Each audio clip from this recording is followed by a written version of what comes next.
Zdravím drobných vinohradníkov a vinárov. Čas neúpresne letí a ani sme sa nenazdali začiatok nového vinohradníckeho vinárskeho roka. Na začiatku vinohradníckeho roka vinohrad je ešte vo fáze zdánlivého vegetačného pokoja, ktoré začalo upadaním listov a trvá až dovtedy, dokedy začne prúdiť mňázka. Toto obdobie ale je veľmi dôležité. Počas tohto obdobia musíme zrealizovať jednu z najdôležitejších operácií vo vinohrade, a to je rez viniča a jeho jázanie. No skôr, než pristúpime k rezu viniča, treba sa na túto prácu dobre pripraviť. Ja pri reze viniča, ako väčšinou vinohradníkov, používam klasické vinohradnícke nožnice, používam aj veľké zahradkárske nožnice s dlhou lúčkou, tie používam na odstrihnutie hrubších prútov, no a samozrejme mám so sebou aj zahradkárskú pilku. To sú také základné vybavenie, niekto používate možno že nejaké iné náradie, ale ja používam tieto tri veci a ktoré používam pri reze viniča. Pred rezom viniča si uvedené náradie dôkladne vyčistím, vydezifikujem, nabrúsim a namastím. Dezinfekciu a čistenie náradia a jeho brúsenie robím počas roka viackrát.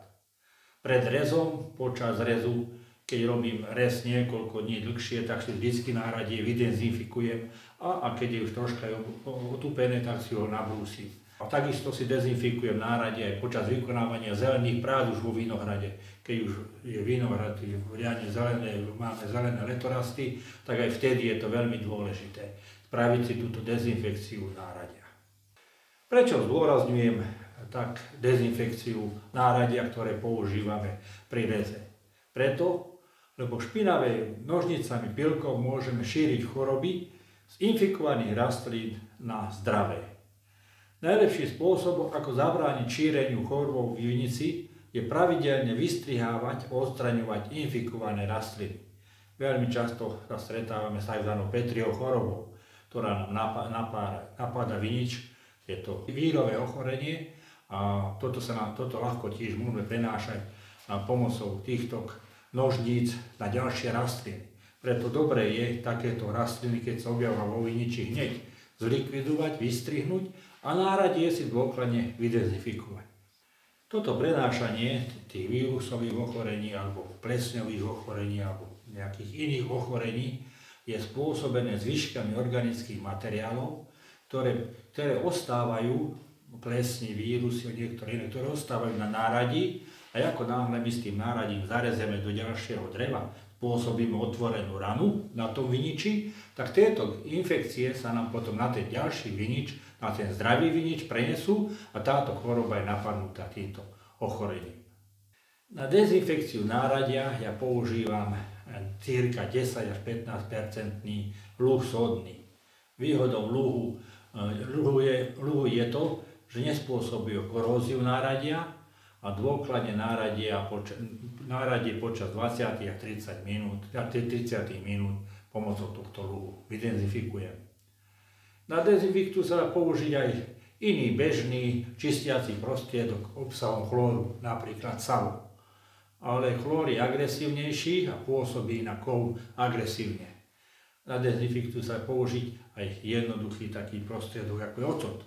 Aj pomocou octu. Tí, čo sú takí ekologickí a nechcú používať žiadnu chémiu, takže môžu použiť aj kyselenú octovú, lebo octe kyselná octová, pomocou ktorej sa dajú tieto nožnice vydezinfikovať. Po čistení nárade nasleduje jeho brúsenie. Ja si nožnice čistím pomocou brúsneho kameňa a jemného pírníka. Na brúsenie ja nie som odborník. Medzi vami je množstvo ľudí, ktorí sa v týchto veciach o mnoho lepšie vyznajú a vedia si tieto nožnice o mnoho kvalitnejšie nabrúsiť. Dôležité je, aby nožnice, keď používame pri reze, keď prestrihneme prúd, aby ten prúd nepraskal, lebo spôsobíme potom veľmi veľkú ranu na konci toho prúdu, kde sa nám môže dostávať rôzne nežiaduce infekcie, poprípade môže nám prúd odtiaľ začať vymrziavať a podobne. A ďalšia dôležitá vec je, aby ten rez bol čistý, hladký. Veľmi často sa stáva, keď máme nesprávne nastavené nožnice, že máme ten rez nie pekne rovný, hladký, ale máme tam taký schodík, taký odskok. Tieto veci by tam nemali byť. Nožnice treba preto dôkladne nabrúsiť. Vydenzifikované a dobre nabrúsené nožnice potom si namastím, ja používam na premastenie nožníc VD40. Nastriekam na všetky časti nožníc, obtrem handričkov a nožnice sú pripravené na to, aby som mohli strihať vo vinici. Ešte predtým, než prídem k samotnému rezu, alebo vstúpim do vinici, si zoberiem tieto nožnice a doma, ešte v domácom prostredí, idem do záhrady, kde mám pár koreňov vinohradu a spravím pokusné rezy. Preto, aby som videl, že či je všetko v poriadku a či nožnice správne strihajú. Keď je všetko v poriadku, tak nožnice mám pripravené na to, môžem ísť do vinohrady s nima strihať. V prípade, že treba niečo dotiahnuť ešte, alebo niečo, že sa mi nezdá ten rez, tak si dobrúsim, dotiahnem, nastavím tak, aby bolo dobre pripravené. Čo sa týka klasickej záhradkárskej pielky, ktorú používam, tá sa brúsiť nedá, lebo tá má 2 rady zubov. No, možno, že kto to vie, ja to neviem brúsiť. Tak tuto si zvyčajne každé 2-3 roky omieniam, keď je už taká tupá, tak si zakúpim novú. A dezinfekciu na tejto pielke vykonávam. Takisto celú čepel aj vnútro pielky dôkladne vyčistím pomocou dezinfekčného prostriedku a takisto si ju pripravím na to, aby bola dobre očistená, lebo aj pielkou sa môžu prenášať jednotlivé ochorenia z koreňa na korene.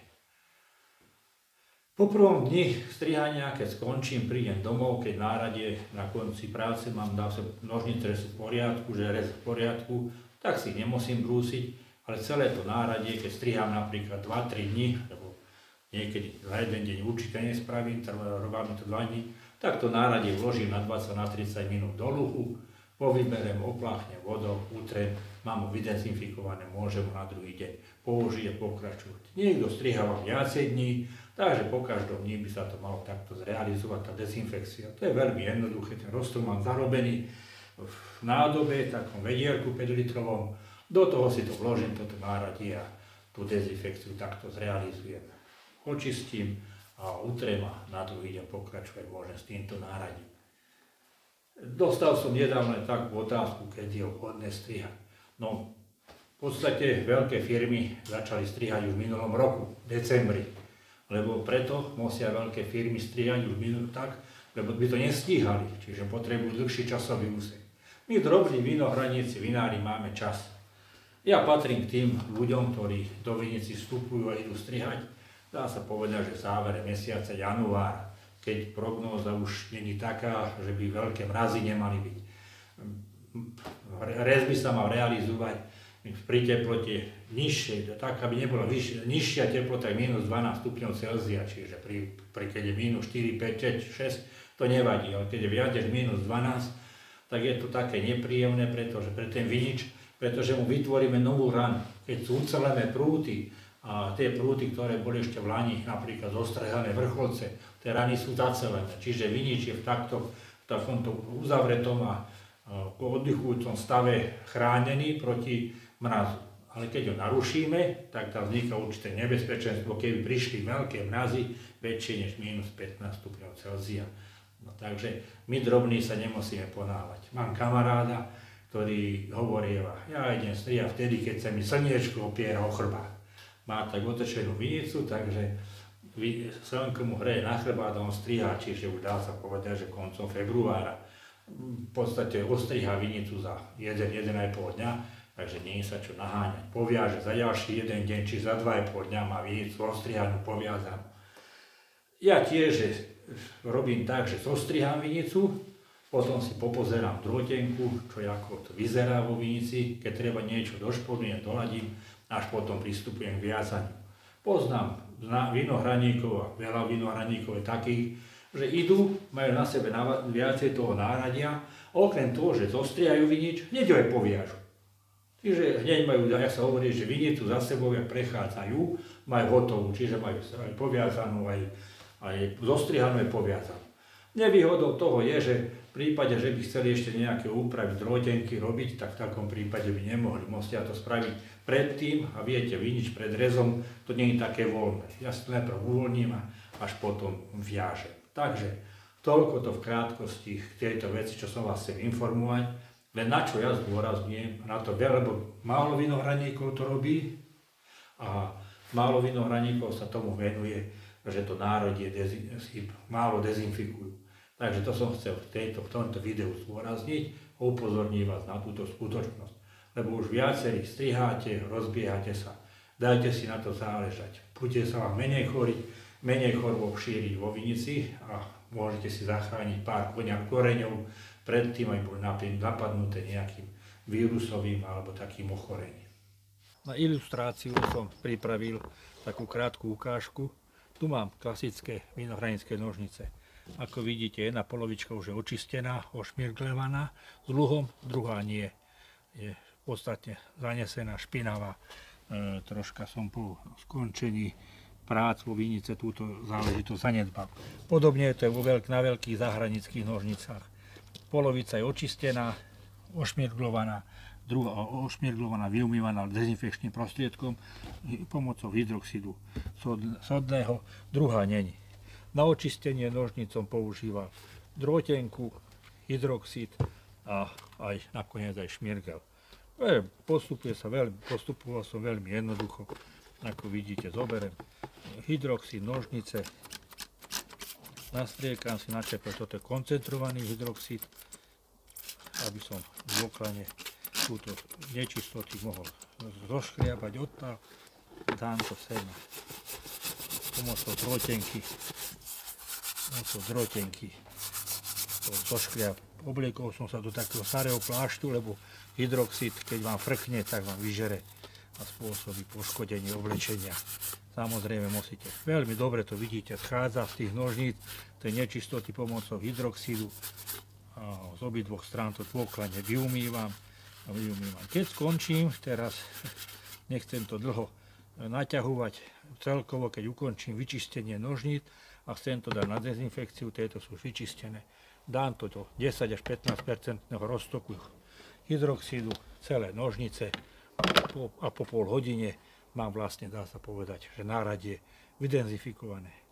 Na nastriekanie používam klasické VD40. To používate, možno, že aj druhých, možno, že máte lepšie také čistiace zariadenie, ako tieto, čo ja používam, voľaké odmasťovacie a podobné, ale čo je veľmi dôležité, ten hydroxid je preto dobrý, lebo zabíja všetky tieto nežiaduce mikroorganizmy, ktoré sa nachádzajú v tom biologickom zaschnutom materiáli. To sú mikroskopicky veľké čiastočky, ktoré my nevidíme. Na tých nožnicách sa im môžu nachádzať milióny. Ako náhle zastrihnem pomocou tých šťav, ktoré sa nachádzajú od mechanického trenia, sa prenesú na ten prúd a ostávajú na tom viniči, ktorý striháme.